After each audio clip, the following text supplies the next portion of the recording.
নিয়োগের দাবিতে সল্টলেকে ধর্নায় 2022-এ টেট পাস করা চাকরি প্রার্থীরা। হাইকোর্টের নির্দেশে 4 ফেব্রুয়ারি পর্যন্ত চলবে ধর্না।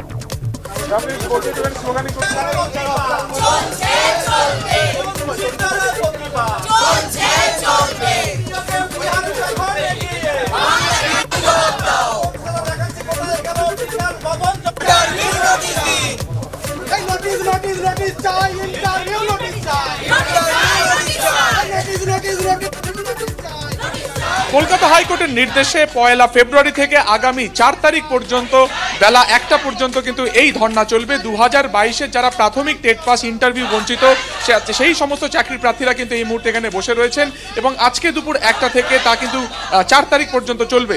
যাদের দাবি একটাই যে তারা 2022 সালে পরীক্ষা দেওয়ার পরে 2023 সালে রেজাল্ট বেরিয়েছে, কিন্তু এখনো পর্যন্ত তাদের ইন্টারভিউ নেওয়া হয়নি, ফলত প্যানেল তৈরি হয়নি এবং সেই কারণে তারা নিয়োগ পাননি।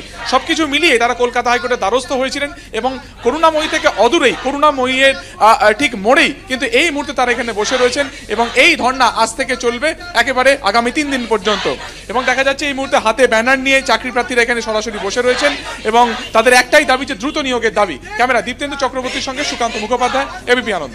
আইনি জটিলতা গতকাল কেটে গেছে, আপনারা দেখেছেন, কিন্তু 24 ঘন্টা হতে গেল কিন্তু আমাদের এখনো পর্যন্ত ইন্টারভিউ নোটিশ দিইনি, তাই আমরা ধর্নার পথে চলে আসলাম। আমরা আজকে বিহারে যখন লক্ষ লক্ষ ছেলে মেয়ে নিয়োগ পাচ্ছে, সেখানে আমরা একটা নিয়োগের জন্য 6 বছর ধরে রাস্তায় রাস্তায় পড়ে আছি। এটা কি খুব শোভনীয় হচ্ছে বাংলার জন্য?